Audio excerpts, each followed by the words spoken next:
Hello aspirants, स्वागत है आप सबका स्टडी केम कैंपस में।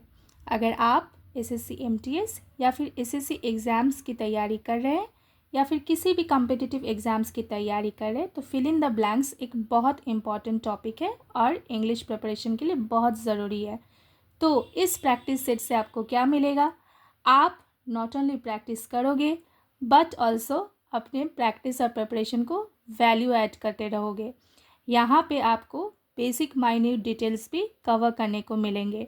और आज का हमारा टॉपिक है प्रेपोजिशन और इस प्रैक्टिस सेट को डिज़ाइन किया गया on the basis of preposition.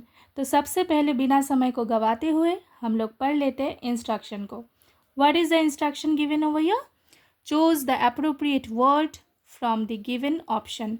मतलब 4 ऑप्शन गिवन है, यहाँ से हमें अप्रोप्रिएट वर्ड को चुनना है।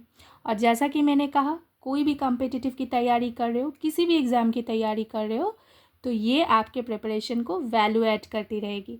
तो बने रहिए मेरे साथ, अगले कुछ ही मिनट्स तक बने रहिए। इस चैनल पे बने रहने के लिए अगर आप नए हैं तो चैनल को ज़रूर सब्सक्राइब करिए। सबसे पहला क्वेश्चन क्या है? He is not addicted dash smoking.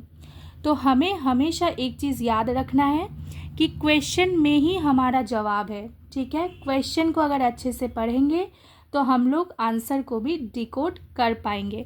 तो देख लेते हैं यहाँ पे, ही इज़ एक वर्ड दिख रहा है आपको, नॉट। ठीक है, ये नॉट ये सिंबॉलिफाई कर रहा है कि सेंटेंस तो नेगेटिव फॉर्म में है। इसके साथ एक वर्ब दे दिया गया, दैट इज़ एडिक्टेड। एडिक्टेड का मतलब अगर आपको पता होगा तो यहाँ पे इसका करेक्ट वर्ड आप बहुत आसानी से चुन लोगे। एडिक्टेड का मतलब क्या है? When you are strongly attached to a particular thing. मतलब जब आप किसी पर्टिकुलर चीज़ के साथ बहुत अटैच्ड होते हो, चाहे वो मेंटली क्यों ना हो। ठीक है, मतलब you are dependent, you are dependent on a thing strongly. Okay, so that is called addiction. तो देखो, एडिक्टेड यहाँ पे वर्ब के फॉर्म में दिया हुआ है, इज एडिक्टेड। अब इज एडिक्टेड के साथ आपको 4 ऑप्शन दिया हुआ है, for, with, of and to. अब देखो, नॉट एडिक्टेड का क्या मतलब है? मतलब आप एडिक्टेड नहीं हो। किस चीज़ से एडिक्टेड नहीं हो? To smoking. So our correct answer is to, addicted to. क्या बना अपना आंसर? एडिक्टेड टू, मतलब वर्ब के साथ preposition. I hope this is clear, absolutely clear. आपको समझने में कोई दिक्कत नहीं आई है? तो चलिए एस्पिरेंट्स अपने नेक्स्ट क्वेश्चन की ओर। Our next question is, she jumped dash the opportunity that he had been offered to her. She jumped dash the opportunity that had been offered to her. ठीक है, मतलब यहाँ पे एक अपॉर्चुनिटी के बारे में बोला जा रहा है। देखो, हमेशा क्वेश्चन को ऐसे पढ़ो, क्वेश्चन के इम्पॉर्टेंट वर्ड्स को अंडरलाइन करते रहो या फिर मन ही मन सोचते रहो ये इम्पॉर्टेंट वर्ड है, फिर आंसर चुनो। ठीक है ना, माइन्यूट डिटेल्स को भी, मतलब आपको अपना एक्यूरेसी ऐसे बनाना है कि हर एक माइन्यूट डिटेल्स को भी आपको पढ़ना है और उसी टाइम पे आंसर भी सोचना है कि कौन सा आंसर होगा। ठीक है, कौन सा अप्रोप्रिएट वर्ड होगा ऑप्शन में से। She jumped dash the opportunity that had been offered to her. अब देखो, इस अपॉर्चुनिटी को ऑफर किया गया, किसे? सब्जेक्ट को, टू हर। अब देखो, जम्प्ड, तो जम्प्ड का क्या मतलब है? हाँ, कूदना। लेकिन यहाँ पे तो किसी अपॉर्चुनिटी के ऊपर वो कूद नहीं गई, ऐसा तो नहीं होता है। तो यहाँ पे जम्प्ड का मतलब है एक्सेप्टेंस। ओके, ये चीज़ याद रखो आप। ठीक है, तो जैसे उसको अपॉर्चुनिटी मिला, उसने उस अपॉर्चुनिटी को ग्रैब कर लिया। ठीक है, यहाँ पे ये मतलब समझा रहा है, grab the opportunity. Okay, clear? जैसे एग्ज़ाम्स की जब नोटिफिकेशंस आते हैं हम लोग कितने खुश हो जाते हैं, एक अपॉर्चुनिटी मिल रहा है, फॉर्म फिल करने को टाइम अगर हमको समझ में आ जाता है तो वी फील वेरी हैप्पी, क्योंकि हम लोग तो प्रिपरेशन जारी रख रहे हैं। तो एक अपॉर्चुनिटी को ग्रैब करना, taken chance of that particular opportunity, ठीक है। मतलब आपने काफ़ी टाइम से अगर वेट करा है किसी चीज़ के लिए और वो आपको संग संग अपॉर्चुनिटी मिल रहा है, तो आप क्या करोगे, उस अपॉर्चुनिटी को एक्सेप्ट करने के लिए तैयार रहोगे ना। तो यहाँ पे क्या होगा, एट होगा। इसका करेक्ट आंसर क्या होगा, एट होगा। She jumped at the opportunity that had been offered to her. तो इसका मतलब क्या बना, चलो देख लो, जम्प्ड एट एक्सेप्टेंस रेडिली, ठीक है। Okay, clear, absolutely. चलो moving to the next question. Our next question is they appealed dash the authorities to think over the matter again, ठीक है।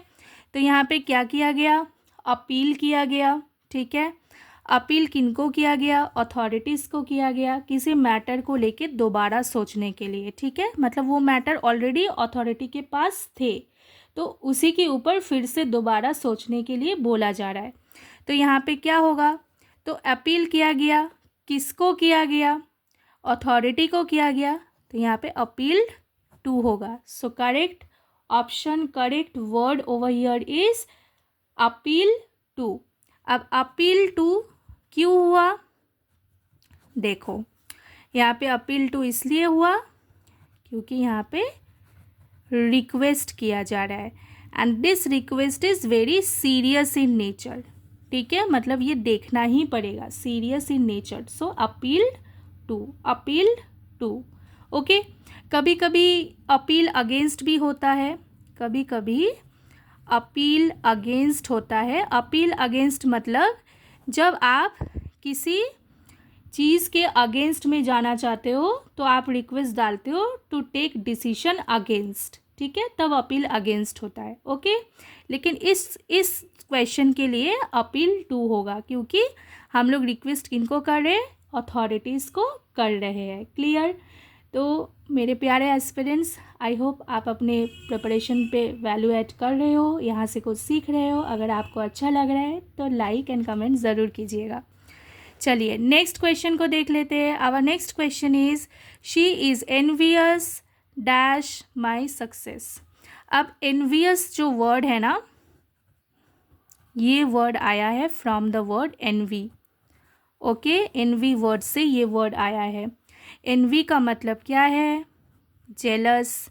जेलस मतलब क्या है, ईर्ष्या करना। जब आप किसी के ऊपर बहुत ईर्ष्या करते हो या फिर किसी को देख के बहुत ईर्ष्या करते हो, जेलस फील करते हो, ठीक है ना, तो उसको हम लोग एनवियस कहते हैं। एनवियस का और एक वर्ड मैं आपको बता देती हूँ, कोवेटस। जब पढ़ा ही रही हूँ तो आपका वोकैब भी स्ट्रॉन्ग कर देती हूँ। क्या प्रॉब्लम है, कोई प्रॉब्लम नहीं है, आप ज्ञान लेते रहो, मैं देती रहूँगी। तो देखो, she is envious dash my success. अब यहाँ पे अप्रोप्रिएट वर्ड क्या होने वाला है, देखो, एट है, ऑन है, अबाउट है, ऑफ है, ठीक है। 4 ऑप्शन दिया हुआ है। तो शी इज़ एनवियस। अब ऑब्जेक्ट क्या है, देखो ये है ऑब्जेक्ट, ठीक है, ये है ऑब्जेक्ट। मेरे सक्सेस के ऊपर, सक्सेस मेन प्रॉब्लम है, सक्सेस को देख के ही उसको जेलसी फील हो रही है। तो कोई ऑब्जेक्ट और कोई रीज़न अगर दिया रहे तो हमेशा यहाँ पे फिर ऑफ होता है, ठीक है। तो क्या हुआ इसका answer, she is envious of my success, okay. Clear. चलो moving to the next question. He is a man dash honour. अब देखो, इन्हें डिस्क्राइब किया जा रहा है इन वर्ड्स के साथ, ठीक है। इनको डिस्क्राइब किया जा रहा है। He is a dash man dash honour, ठीक है। तो यहाँ पे अप्रोप्रिएट वर्ड क्या बनने वाला है, अब देखो, ये जो मैन है, इस मैन को बहुत रिस्पेक्ट की नज़र से देखा जा रहा है, तो ये रिस्पेक्टेबल हुआ, ठीक है। फिर ये नोबल रैंक भी बताया जा रहा है, तो रैंक, रिकग्निशन, रिस्पेक्ट जब किसी को मिले तो वहाँ पे क्या होगा, यहाँ पे ऐसे डिस्क्रिप्शन में ऑफ लगता है, ठीक है। So he is a man of honour.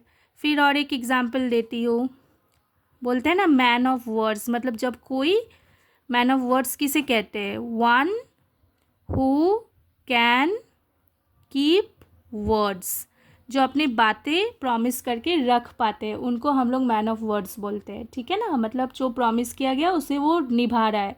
तो man of words, man of honour, man of respect, ठीक है, ऐसे man of noble rank. Okay, so many examples I have given to you all, ठीक है, नोट करते रहना अपनी copy में भी। अच्छा, चलो moving to the next question. There had been fierce combat dash two of them for many days. अब देखो कम्बैट का क्या मतलब है, कम्बैट का मतलब है फाइट, ठीक है। अब देखो यहाँ पे क्लू, ये हिंट है, क्या हिंट है, दो जन में फाइट हो रहा है, ठीक है। तो जब दोनों जन में फाइट हो रहा है तो यहाँ पे क्या ऑप्शन होगा, आंसर बिटवीन, क्या आंसर होगा, बिटवीन होगा। ओके, बिटवीन होगा, तो बिटवीन इसका आंसर होगा। There had been fierce combat between two of them for many days.